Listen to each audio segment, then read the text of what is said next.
What people did to you wasn't your fault, wasn't your responsibility, and your healing moving forward is your responsibility. First biggest myth that I hear when it comes to healing is this idea that time heals all wounds. And it's a shame that it's still carried out in this generation, because we actually believe that if I get broken up with in 2020, then in the course of the next 5 years, because 5 years has gone by, that must mean that I'm better off and I'm willing and able to date again and get into a relationship. We honestly believe that the indicator of us being healed is how long we've gone without engaging something that initially caused an emotional wound in the first place. But what's crazy is so many of you, and I want to say this with a very gracious approach and an understanding approach, because it's not always, it is a lack of knowledge, but it's also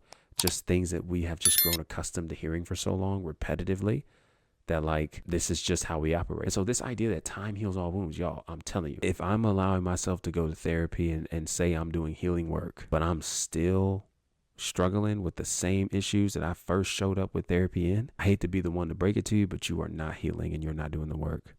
And time is not what's actually on your side and helping you, because we can go an X amount of time without being introduced into an environment that doesn't necessarily trigger, quote unquote, or alarm us of what's inside us, a wound that we have yet processed, or we have yet to process. That doesn't mean that the wound itself is healed and that we have actually moved forward. If anything, it means that it's been delayed, it's been buried, and we've started disassociating ourselves from the very wound, claiming time is going to take care of it, when in reality it doesn't. And this is what I want to bring a text to in this conversation. And again, I think a lot of this just goes back to the analogy that I used as well. I'm just looking at my notes here. When we talk about the surgical repair, right, on my lower left leg, like, time didn't heal that. I've had broken limbs, I've had injuries, I've had a lot of, time did not heal that. It took action to heal that, right? If anything, time just kind of allowed the wound to grow, allow the wound to get more and more nasty, more and more infected, more and more troublesome to the entirety of my body, but it didn't heal. It actually took professionals, in this case, obviously for the surgery that was required, in order for them to go in and deal with what was at the root cause of such an infection, to remove it, to then actually be on a legitimate road to recovery and being healthy and whole again. Same here, right? Like, you can't walk around with these craters and wounds and expect time to be what heals it. It's not how it works. Not how it works. And it's a repetitive toxic message that's actually hurting us, not helping us. And I would like to bring this up too, because I think sometimes the bigger rooted thing behind it is the idea that a mixture of people just don't desire to do the hard things. And if there's anything else that you don't get from this entire conversation, please know that healing requires us to do the hard things. It requires us to do the hard things, because healing isn't fun and healing isn't easy. However, it's necessary for us to get us back. It's necessary to get our life back. It's necessary to get our joy back. It's necessary to get our peace back. It's necessary to get back what people who have hurt us may have tried to take from us. It takes time, right? And it takes us willingly putting in effort in order to do it. I had a conversation with an individual in the same school community I mentioned earlier, as I was trying to get him together to start some of the challenges that we were doing in the community. And he was very, very stagnant with it. And so having conversations with him and getting to listen more and more to where he was at his heart and mind, it became apparent that we actually might need a call here, because there could be some other things I just want to listen into before I just start giving out answers or giving out thoughts. And so when we got on this call, he started sharing more and more things of where he was. And one of the things that I shared with him that seemed to have really, really lit a fire underneath him, and it was proven because he then stepped into the community, he stepped into the challenge, and he started really doing well. Of course, before he had maybe a relapse, a fall off, and that's all a part of healing. That's why it's a safe space.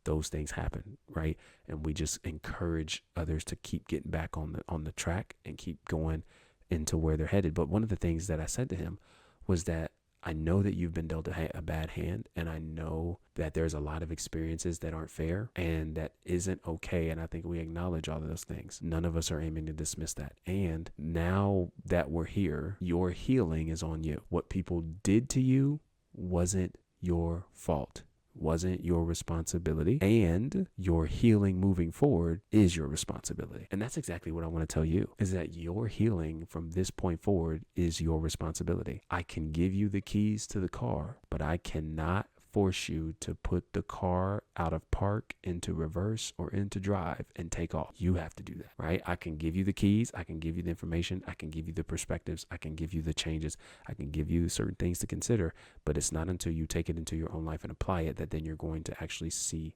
change, and for the better. And so healing is your responsibility. Two scriptures, Luke 17:11 through 17 talks about the 10 lepers that Jesus heals. And I want to just summarize this. I may not necessarily read the full scriptures here, but I do want to bring this up because this, I think, is just so beautiful in how this happens, because this starts at verse 11. I'll just read the first couple verses. It says, as Jesus continued on toward Jerusalem, he reached the border between Galilee and Samaria. As he entered a village there, 10 men with leprosy stood at a distance crying out, Jesus, Master, have mercy on us. The rest of the context, I'll just leave it there. The rest of the context lets us know that the lepers are healed. And even though 10 are healed, one comes back and expresses gratitude to Jesus for healing him. And he blesses the individual that came back, humbling himself and not forgetting the one who blessed them in midst of moving forward. Okay. And so what I think is really important here in this entire context, that I think is a heavily implicit message to take note of, is that the 10 lepers are the ones who are crying out to Jesus, getting his attention.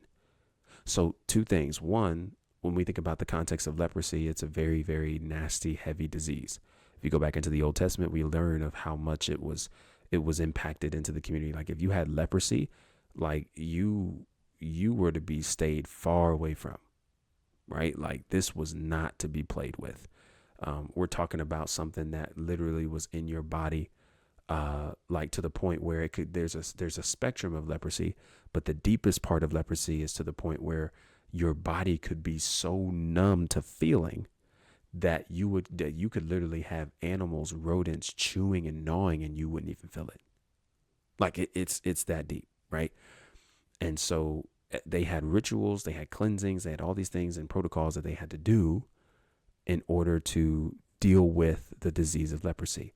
And with the person who caught leprosy, they were by Mosaic law, they were supposed to announce that they were unclean everywhere they went. I mean, you could imagine how annoying that can be, right? Like it's already bad enough that you have a disease that you are uncomfortable with, that's unsettling for you. And now you have to announce to other people that you are diseased as a means of notifying people, stay away from me. When in reality, in the most vulnerable position such as that, you kind of want to be in community, but yet you can't due to the laws. But yet these 10 lepers are together. So just as much as like it's by law, you're removed from major community, there's at least an example of 10 lepers who have common issues and common struggles, common diseases, and have formed a community together. Now, I don't know what you're hearing in this, but let me help you bring it to life a little bit, is that it's very possible to create community with people who share your pains, right? Relatability and identification is huge when it comes to dealing with pains and sufferings in this life.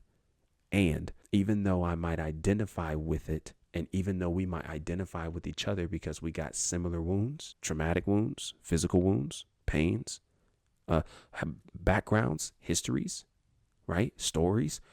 We got a lot of similarities in terms of the wound department that we're experiencing. But if that's all we got, then that means that even though we connect off of wounds, there's no actual help here to actually allow me to get healing. So this is a community of lepers who have come together and built a community themselves out of similar pains and similar wounds, and yet are crying out to Jesus, the one who can actually do something about their pain, and he does perform and deliver them. The crying out part is what sticks out to me, because they had to be looking for Jesus in order to even notice it was Jesus who was walking in their vicinity to cry out to him and get his attention. What you're looking for matters when it comes to healing. In your healing process, what you look for is what you'll find.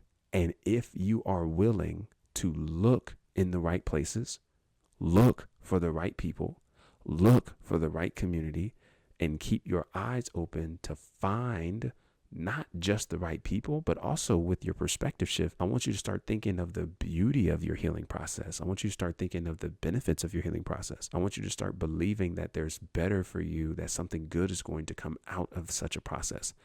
You know, when we talk about pruning, bearing fruit, all these things that put our healing journeys into proper perspectives, that allows us to see value in the healing and not just see it as something that is draining time, draining energy, and it's pointless.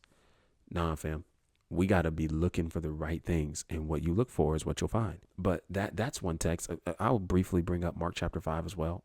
When you think of Jairus and the woman with the issue of blood, the woman with the issue of blood is obviously one that probably sticks out the most here in this context, or in this, message that we're carrying, because she's in a position where she's at wit's end. She's tried everything. Nothing's worked. She's been struggling for 12 years. And now Jesus is in town. She hears he's in town, and she, just like the individuals caught in leprosy, her situation, she's excluded from community too. She has to be the one, if she's going into public spaces, telling people she's unclean too, because of a dysregulated system when it comes to her period. And it is dysregulated. So, but she takes a chance. She takes a risk. And she presses her way through the crowd. We all know the story. She grabs at the hem of his garment, and Jesus acknowledges her.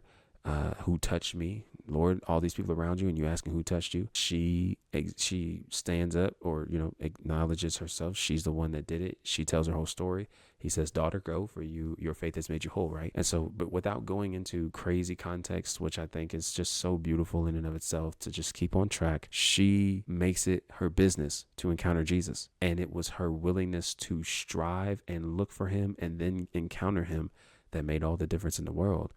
And so you cannot allow things like cliches like time heals all to encourage you, to encourage a mindset of laziness to healing. Healing requires work. You got to put in honest work in order to get what you need out of it, so you can become better by the end of it and through it, and get you back. And waiting on time to heal that doesn't do anything.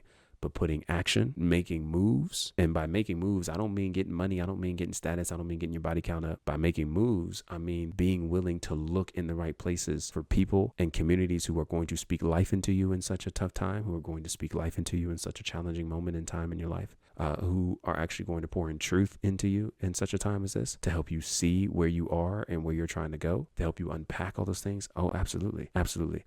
So let's just bust that myth down that time heals all. It doesn't. Time does not heal. Yes, healing in and of itself is a process, and there's things that do take time, but it's not the time itself, because you can spend years away from something, but if you don't actually do actionable work within those years apart, then you aren't actually doing any work. Again, just so I can make this abundantly clear, the lepers had to make an effort to cry out to Jesus to get their healing. We don't know how long they had leprosy, but we can imagine 10 of them, they've banded together. They may have had it for a while, but it was their effort and their action, the crying out to Jesus, that made all the difference in their healing. And what I'm telling you is that what's going to make a difference in your healing is you lending your ear to the right places and crying out to the right people, the right one, the right person, but also allowing him to guide and nurture your heart, your brokenness, as a means of you achieving this healing. And of course, obviously with that, there's other actions that we got to do too. Allowing ourselves to feel our feelings, process our emotions. I need you to get in the habit of journaling. I need you to get in the habit of focusing your mind on gratitude every day. What does your routine and daily routine look like? Let's start establishing that, right? Let's start establishing a rhythm where we are willing to take seconds and days, seconds or moments throughout our day to reconnect with our bodies, taking deep breaths, being present in the moment, not allowing ourselves to be so accumulated and associated with the busyness of the day that we ignore our needs. And then we go so long ignoring our needs that we begin to fulfill them illegitimately, because that's ultimately what leads us to falling into certain temptations that could have all been avoided if we just be present, be patient, and allow ourselves to be connected to our bodies and growingly connected to our bodies as we heal, which takes time. What's happening, fam? Thank you so much for tuning in to this video. If you want to watch the full replay of this entire conversation, I'm sure it's popped up somewhere on this screen, so be sure to click that. But also, if you guys are interested in joining a free safe space for men community designed to help you heal and get your life back on track in 4 dimensions of faith, relationships, energy, and economics, click the link in the description below. Be sure to sign up and join in this community so we can connect and get back on track to getting you back. Be easy.